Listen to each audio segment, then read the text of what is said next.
break that down and start looking actually, what does secure mean? What does it need to mean? Well, firstly, we need to think actually, what is important to us? What are the important assets? What's our important data? What are important people and the IPs in the business? Only once we understand this information, our important critical systems, then we can start to build a security program that is going to focus on those to make sure that they're secure. And to make sure that we're not getting distracted by things on the periphery that aren't as important. It's not that we can ignore them, but actually we need to make sure that we're securing what's important to us. We also need to think about what our threat landscape looks like. And I've underlined and bolded our because, again, that's very important. Yes, there's a general threat landscape that some of our speakers will talk about and that you'll see when you're going to multiple presentations and summits. But actually, we need to think about what our threat landscape looks like, because that is different from organization to organization. In some ways, it can be focused on some of those business applications that are out there that are being attacked, particularly if we look at some of those breaches. Aki talks about M&S in the UK, hugely impactful breach that has taken them offline. The shelves in the shops were completely bare. Massive impact to their online sales that still hasn't recovered. And actually, there's a spate of them. The Co-op Group was here. Harrods, obviously quite a famous department store, was also here. And actually, when we look at that, that from their perspective, obviously they are a retailer and they've got their own threat landscape. Just actually importantly to call out that the current thinking is that it was actually targeting the humans, so very relevant. They've teed up our conference very nicely. But you can also look at other organisations where, and I interviewed a CIO from one of our large customers in Dublin, actually they're AirCap, aircraft leasing. Probably nobody's heard of them, but they own something like 60% of the planes that are in the air at any one time. And if they don't own the plane, they own the engine. Some they are two different things. And John, I could spend ages talking about because they're an interesting business. But their entire makeup of their business is around their third parties and their reliance, and that is their primary, and they need to focus on that as their threat landscape. So it's not exactly the same between organisations.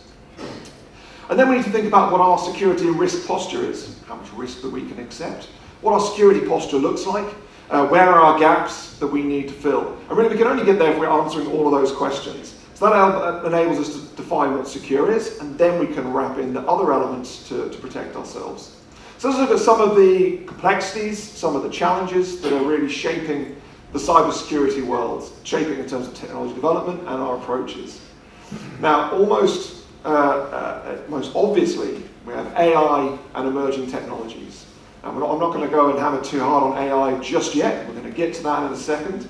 But that is considerations from how we utilize AI, the threats from AI, how we protect our own AI.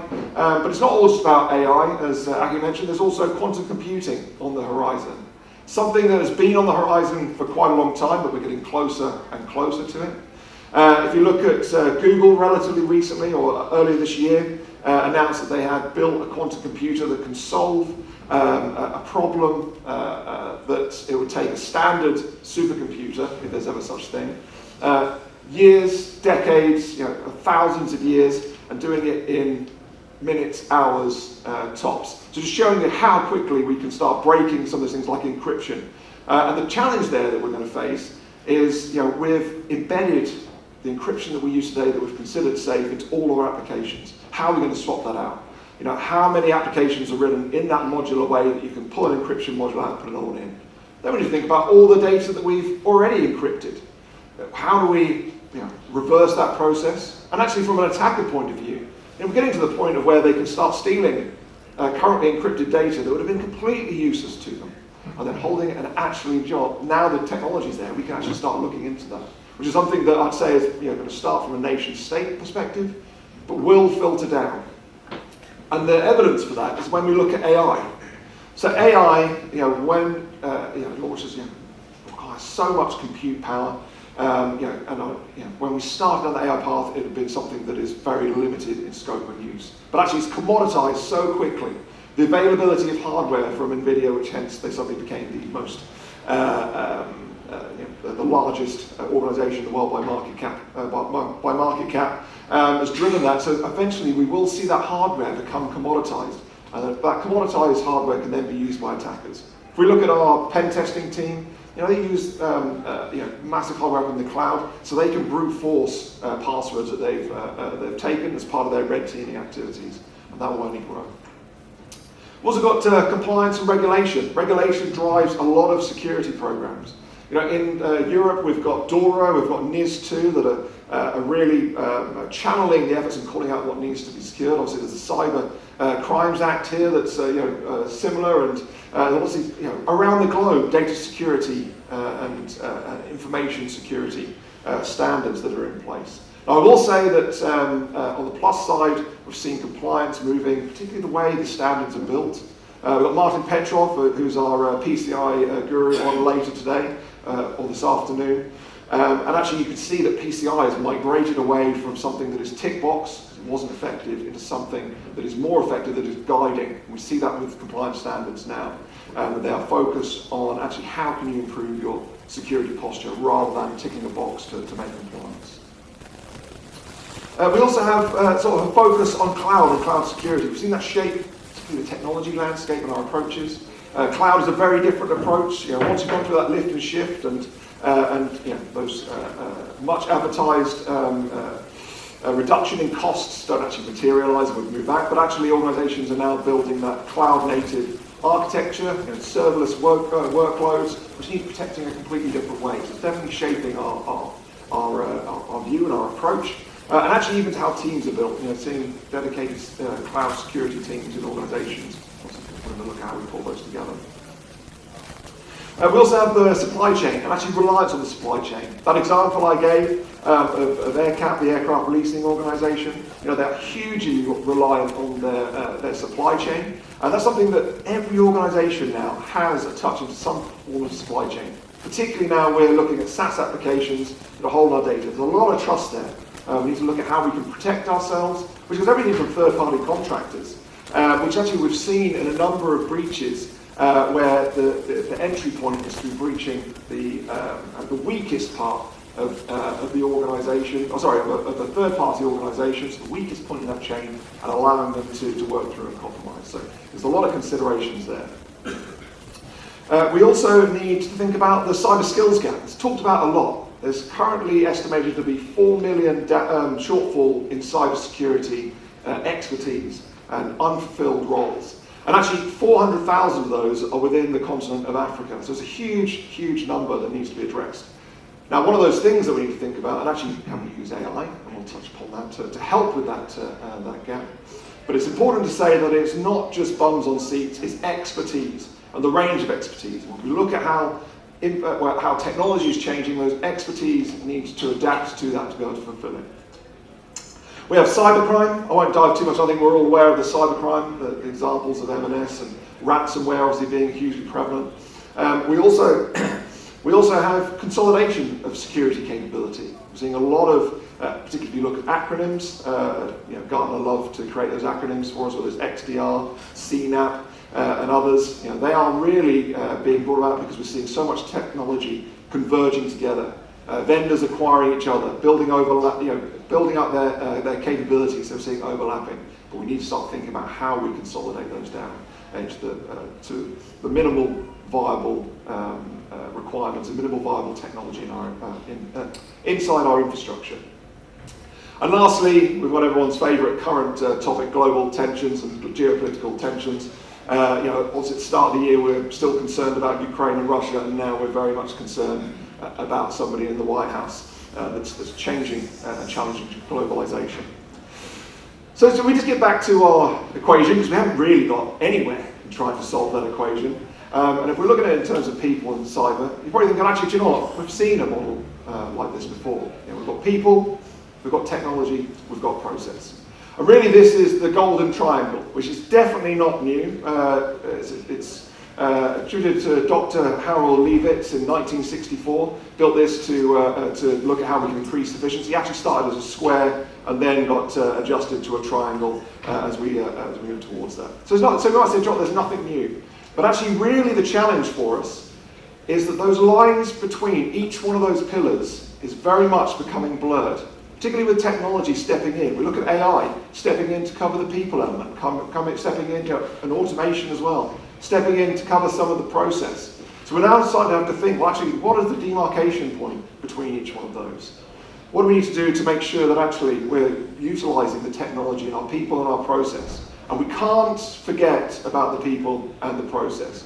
So I said that, I think everyone called it out, that, or most people, when Aki was looking at things to worry about, is it people? And John, the answer is definitely yes, and we'll dive down to that in a second. So let's bring on to the human element. What do we need to consider? Well, there's two parts.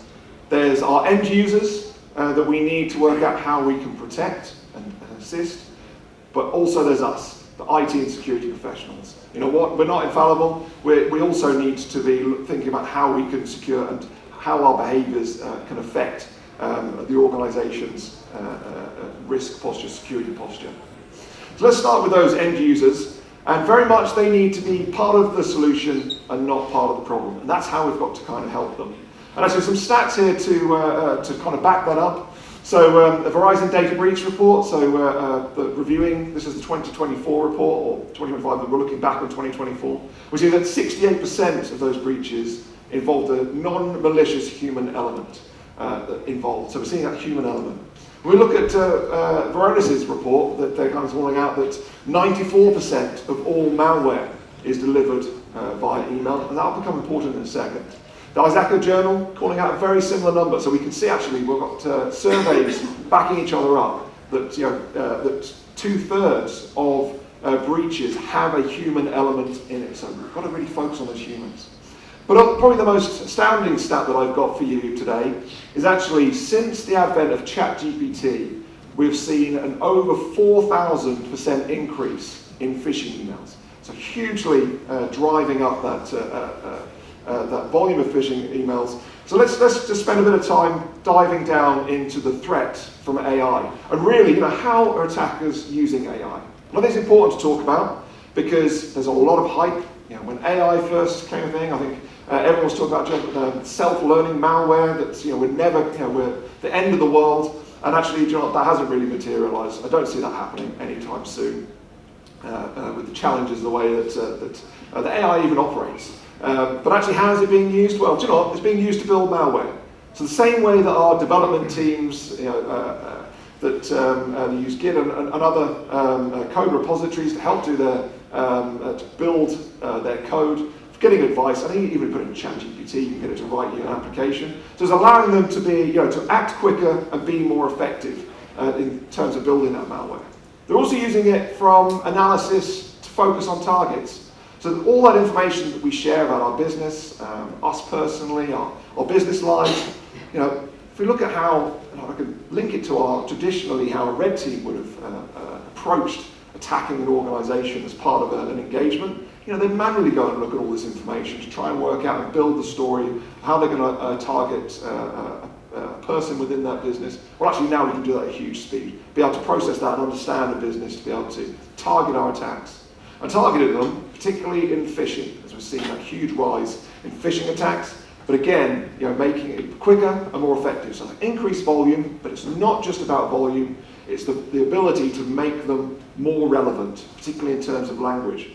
How many of you have watched a security awareness video on phishing, and it says, the way to identify it is the grammar will be off. Well, actually, grammar's not off anymore. It's very accurate, and actually it's probably better than an email you'll receive from a colleague at times to time.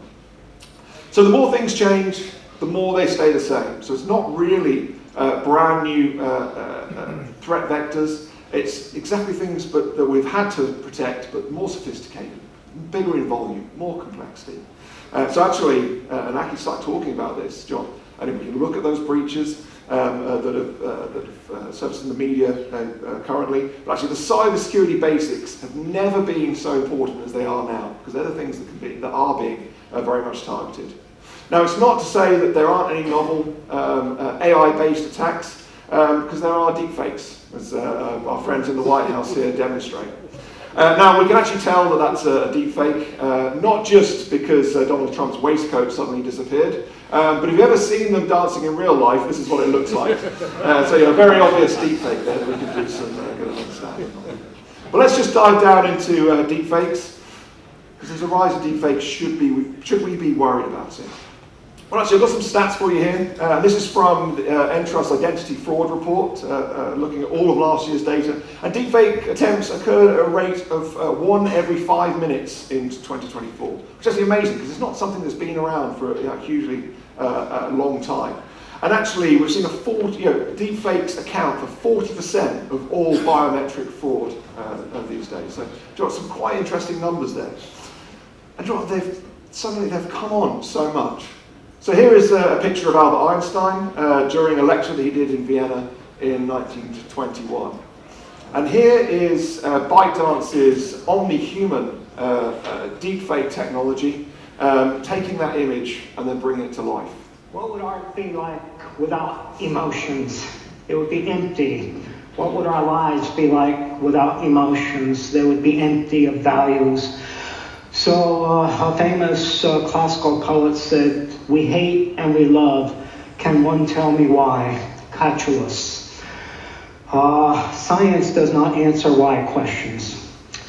So I think we had a little audio lip sync issue, which isn't in the video. That's 10 clicks we've got now. But you can see how realistic. That's just from one image, and it's not just lips moving. It's wandering around, and they've obviously built all that. So you can see how sophisticated they've become.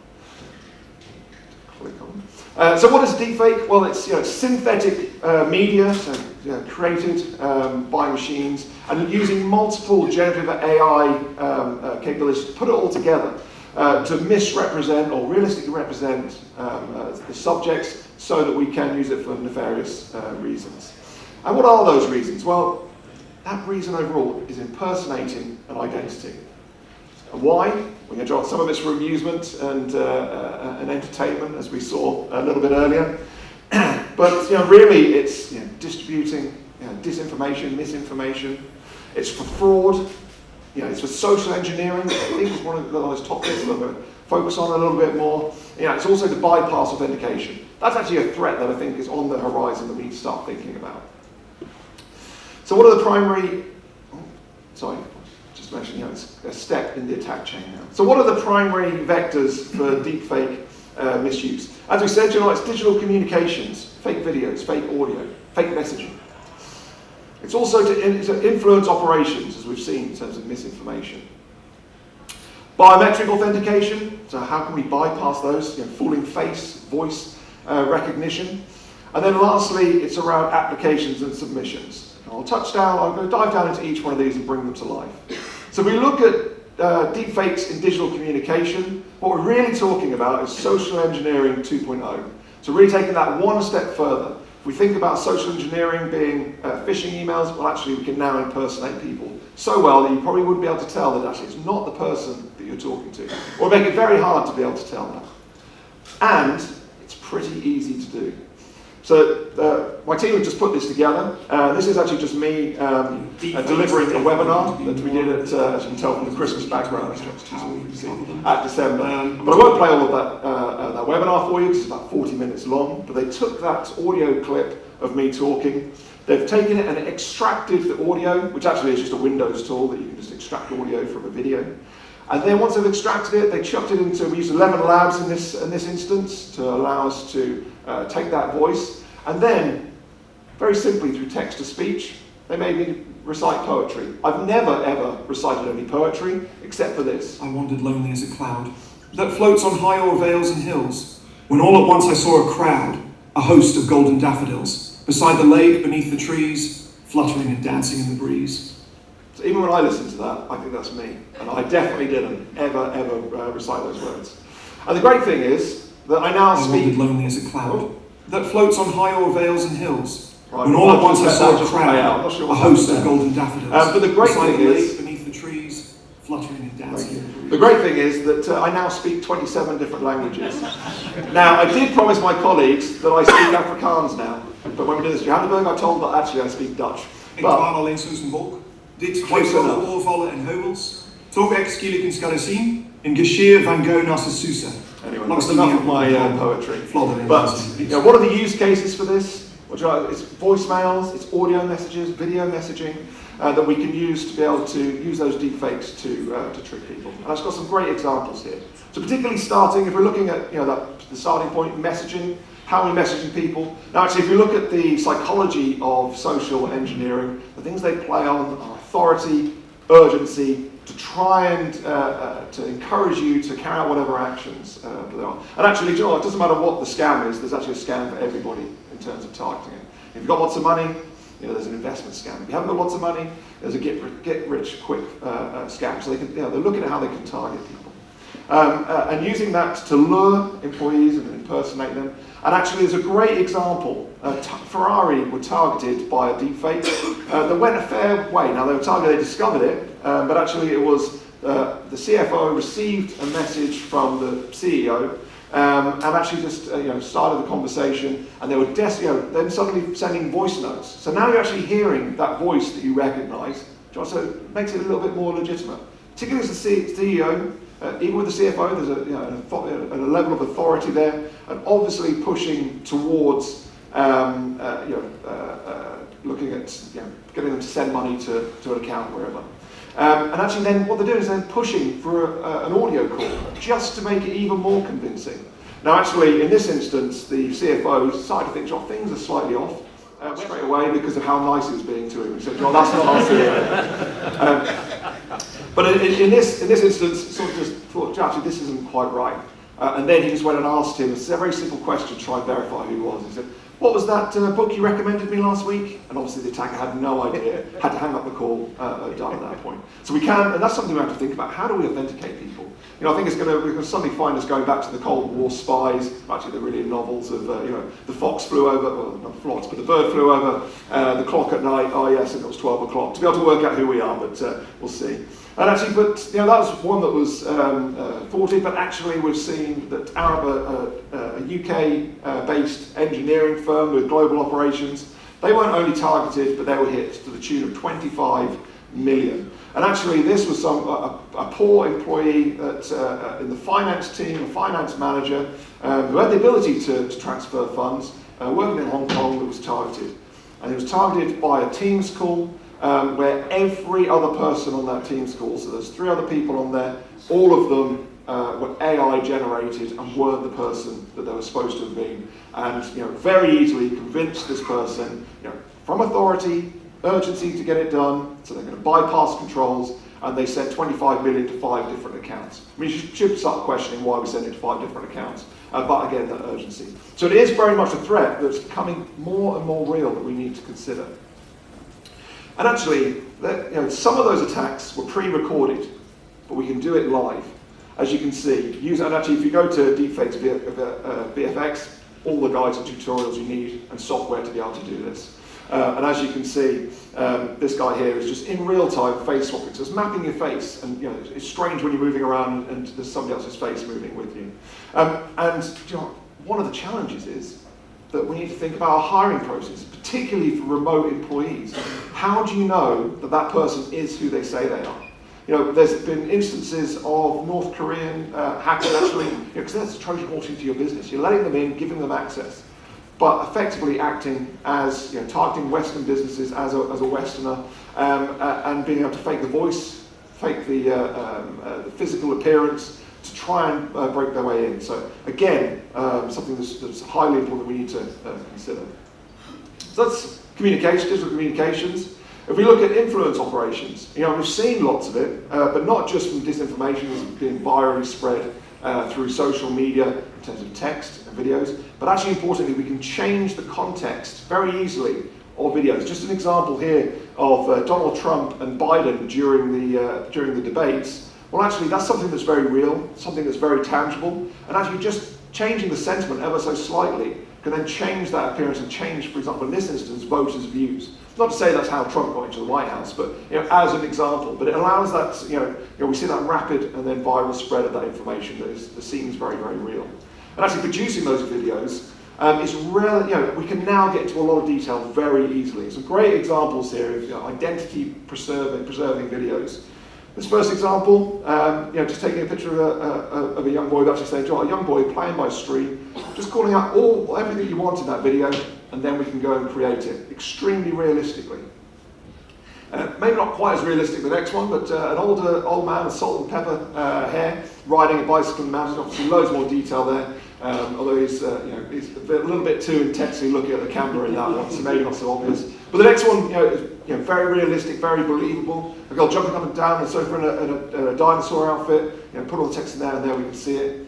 And then lastly, and probably, it's not just single people that we can represent. Here we've got 3 people. One of them, Robert Downey Jr., debating a maths problem, heatedly debating it. There. So we can start to see, actually, it's relatively trivial to be able to do this, and we can get extremely complex. And if we tie those videos together with lip syncing, then very easily we can start putting that together into one big video. Ik dwaal alleen zo So again, dit drifhoge oorvallen en there's my awful Afrikaans. Toch echt skierlijk in Go de too much sheer van into. Geun als de Suze. Langs niet meer onder die bomen. Let myself stop speaking for a second. I don't stop talking, unfortunately. But just putting that into Google, you can find all the tutorials again to do it relatively trivial, and that is really the threat from it. So the impacts of disinformation, obviously from a personal perspective, it's your own reputation and brand, career, you can end up with doxing, can actually end up with physical or virtual or threats of violence and beyond. It's also really important, probably one of the things that we'll see is around for businesses and organisations. So being able to completely tarnish their brand, being able to affect stock prices, manipulating the stock market, and also, can we? The impact there is, particularly turning off our customer base as well. Particularly if we're looking at what we stand for. Just as an example, actually a real example from it's probably about 30 years ago, a jewellery chain in the UK. The CEO had an interview, and one throwaway comment just said, "Yeah, I wouldn't buy any stuff from our shops," and then just tanked the entire chain. Now that's a real example, but then just bring that forward to be able to get any CEO to go and say that, then the ability to go tank that brand. And obviously there's political, there's public sector as well that can be targeted. For example, those trying to alter an election. In terms of biometric use cases, I'll just speed up a little bit because I'm probably going to go over on time.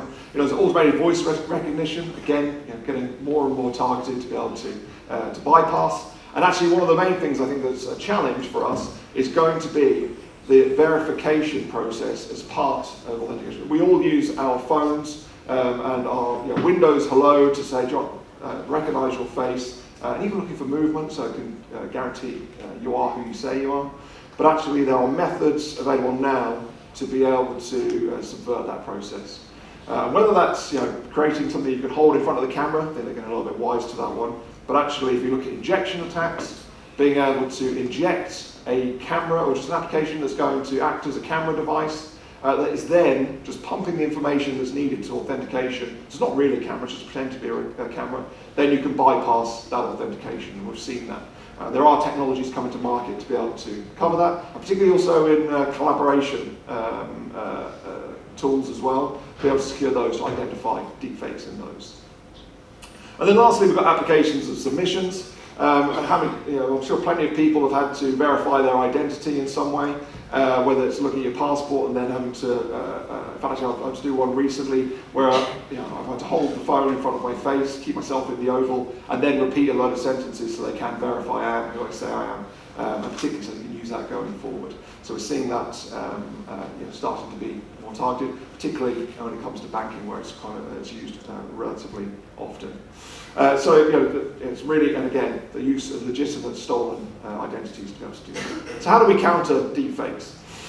Well, one, social engineering, we need to be aware, and actually it's something that needs to move into the narrative in business, particularly around security awareness, so we understand what to look for. It's taking that beyond phishing. I think everyone roughly knows how to identify phishing, but we need to step it up. We need to tighten on remote hiring, because that is obviously a threat to our business, making sure that people are who they say they are. We need to look at our processes, making sure they're far more robust. I'll just move on a little bit quickly here. MFA and biometric combining that with non-biometric, that's going to be a challenge. Just how can we make sure again that it's got to be, we've got multi-factor, but it's got to be multi types of factors that we can fit in there.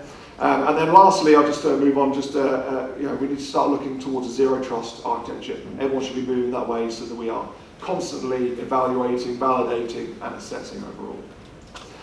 So end users, as we've kind of seen here, are clearly the weak link. Now, we shouldn't really talk to them about them being the weak link. I don't think they like being told they're the weak link. Doesn't encourage the secure behaviours, but I think between us we can admit that. And it's not just because they're being regularly targeted with impactful attacks. It's also down to their behaviours. So Gartner did a study and did a survey of end users, and actually 67% admitted they use the same password on all of their, over multiple platforms. Actually, again, if you look at a lot of the attacks that our incident response team responds to, what was the method of entry? It was using credential stuffing from a previous breach, same username and passwords, attacking a externally authenticated VPN solution is very, very common, and allow them to get in. So that is quite the weak link. We also saw, if I can get that to move on, 65% are happy to open emails and importantly attachments from unknown senders, which we all know that we shouldn't do, but still a huge volume doing that. 61% are quite happy to send confidential information out unencrypted, which they definitely shouldn't be doing. So we're seeing around 2/3 showing these behaviours, but actually most importantly, 93% of people that responded to this survey said they acknowledged it created enterprise risk and they did it anyway.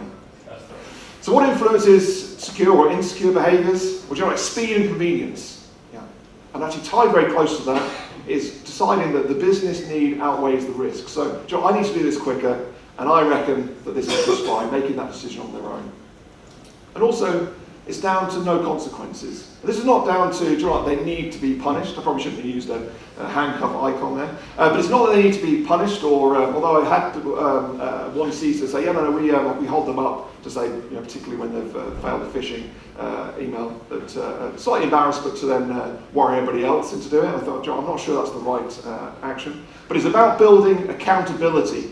So they are accountable, understand the impacts that, very much, as I said, becoming part of the solution or part of the problem. So what is the solution? Is it more security awareness training? Well, I'd say not, because I think everyone, it's part of everyone's program, and we start to turn off to it to a certain extent. And I'm just going to bring examples. I'm just going to introduce the concept of desire paths. Now, this isn't something that I've made up. You can Google it and you'll probably get some of the same images. But here's a picture of a nice path leading to a crossing there. So a nice guidance through to a nice safe place to cross. Interestingly, I remember seeing a stat, I can't remember exactly where it came from, but there's a massive percentage of road traffic accidents involving pedestrians were in about 20 feet of a crossing because people couldn't be bothered to go to that crossing, and it seems to be where they occur the most.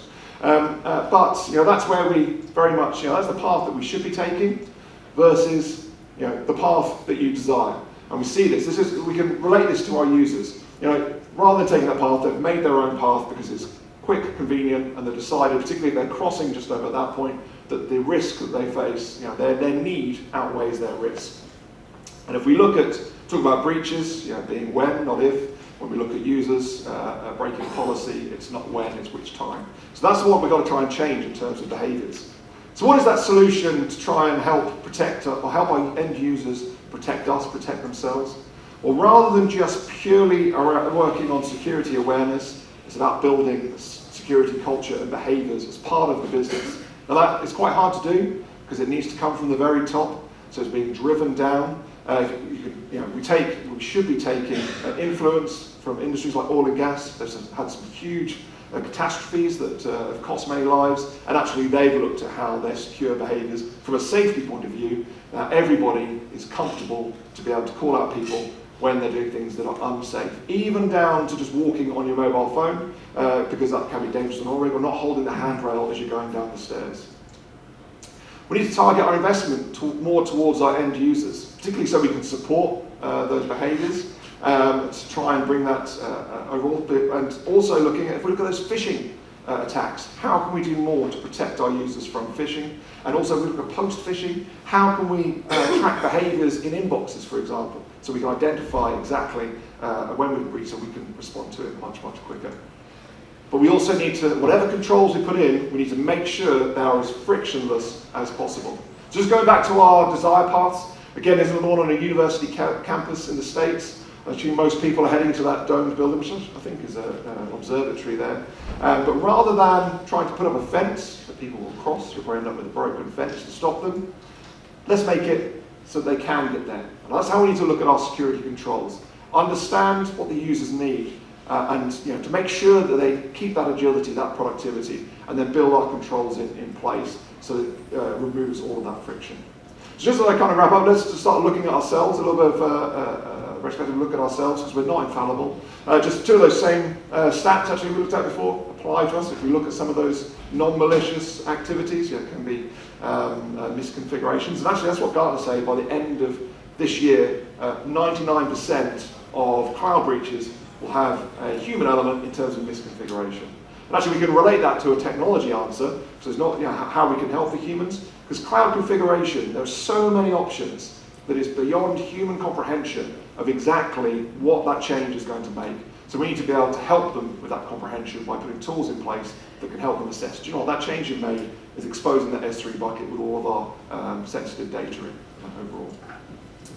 So lastly, I just thought about actually, are we looking and thinking about the right things? And I'd say not. Our research says that. So we as a service provider across the EMEA region, we anonymously collect a lot of data that we can crunch to pull some insights that we can feed back in. And one of those, if we look at vulnerabilities, amazingly, we see that the average time to patch a vulnerability, a critical vulnerability, is 97 days.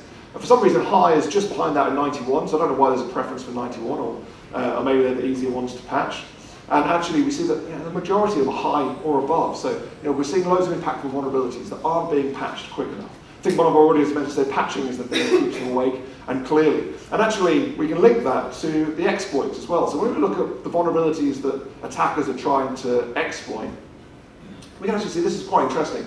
We see that a third is targeting vulnerabilities from the last decade. And I'll say, well, why is that important? Well, attackers will not try and target a vulnerability that they're not getting success from. So they are clearly getting success. If we relate that back to our patching, then clearly we are not patching things quick enough. And actually, our incident response team, which I'll refer to those because I think they're one of our standout teams, and I get a lot of my great information from them, which is why I love them. But still, they're responding to incidents that relate to log4j being exploited through log4shell. And that's just organisations still not understanding where they have that risk, where they have that gap. I was going to bring up an IR case study, but I don't think I've really got time for that. But if you want to talk about it, I'm more than happy to walk through it. Just very briefly, what I'll talk about in this one is this is an organisation that, and just bringing it back to that human element. This is an organisation that invested in some of the best tools in the market. Industry-leading EDR, industry-leading NDR, so network detection and response, but they were still breached by drive-by malware. Incident that then spread across their organisation, took their ESX servers, encrypted all of the devices, all of the virtual servers, encrypted their business. Why? Why were they still breached? Is it a technology problem? No, it was a people problem, which is why they got breached. The NDR, they haven't tuned it, so there's such it's noisy. I'm just going to put that to an inbox, and put a rule on my inbox just to go auto-read. There you go, that's that solved.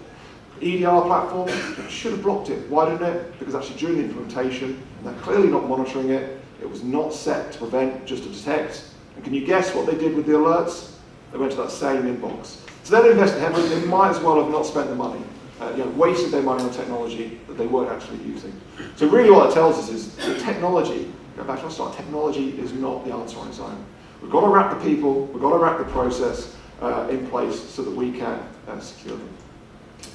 So just basics of cyber hygiene, what we need to follow. I think I talk about this every single year when I'm on stage because it's something we need to focus on. Started at the very beginning to talk about identifying our assets. Secure configuration, keeping on top of those vulnerabilities. And then lastly, maintaining and monitoring. And I'm not just talking about monitoring the alerts. Actually, I'm talking about is monitoring exactly your configurations. Does it cover your entire estate? I got another incident response example that I could dive down into, which was compliance driven. Put a SIEM and detection capability in place, decided they were safe. Didn't actually look at the coverage. It covered 1% of their server estate, so we had no chance of detecting the breach. That took them offline. I think that's probably an alarm to tell me to hurry up and get off the stage. So lastly, I'd just say, when we're looking at solving the human cyber equation, actually really it's how can we balance that to the best effect. Thank you very much. Thank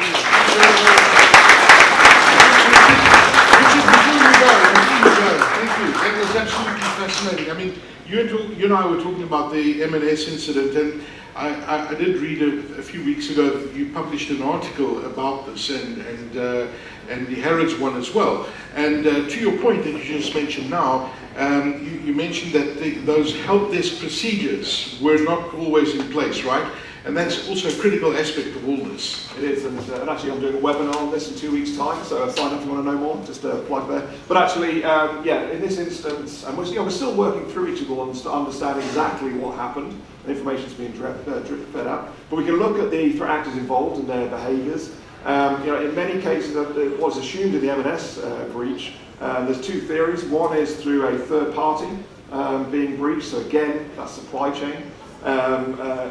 Consideration, but also the other theory, which is they've seen this repeatedly by this threat actor group, is to just they message the help desk and say, hey, I've forgotten my password, can you reset it for me?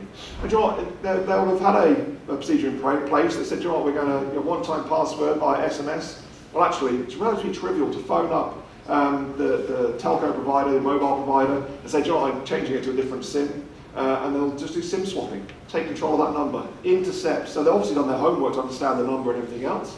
Intercept that message, and then just get themselves access. And then obviously that's the attack just moves on from there. We've seen that kind of authentication in banks here in South Africa, that large sums of money are being stolen from people's accounts because the verification comes via SMS. And to do a SIM swap, if you really know and engineer the system, you can actually make it happen. But the other interesting part that I read in your article is that this year, compared to last year, hackers seem to be attacking retailers a lot more. Yeah. Why is that trend happening? Because it's up about almost 4 or 5%, right? Yeah, well, obviously because they've been successful. I think if you look at the threat landscape, retailers have POS systems, so the point of sale systems. Okay. Quite often, they are on old technology. They don't get updated all the time. I mean, you see something on Windows CE, I'm sure plenty of people in the audience aren't even old enough to remember that as a technology that was there. So they are quite targetable, as we've seen, impactful. The ability to, they're gaining levers to pull to try and get what they want, which is a payout in terms of the ransom. So I'll say they're the reasons they're being targeted. They're being successful, and we've seen a steady increase in them being targeted. It's growing a reasonable percentage every single year. Yeah, fantastic. Richard Ford, ladies and gentlemen, give him a round of applause, please. Certainly fascinating stuff, and what resonated with me is what Richard said earlier, going back to basics and really getting that stuff right to really make security a lot more secure.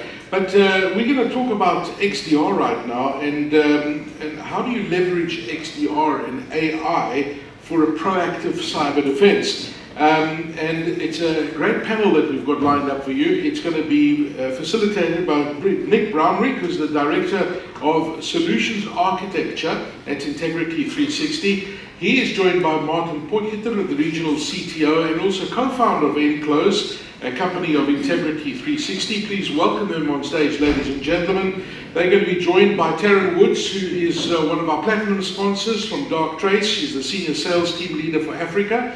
And Neil de Vries, System Administrator for Vinimark, as well as Peter van Wyk, the Cybersecurity Manager at 91. Please give them a warm welcome, ladies and gentlemen.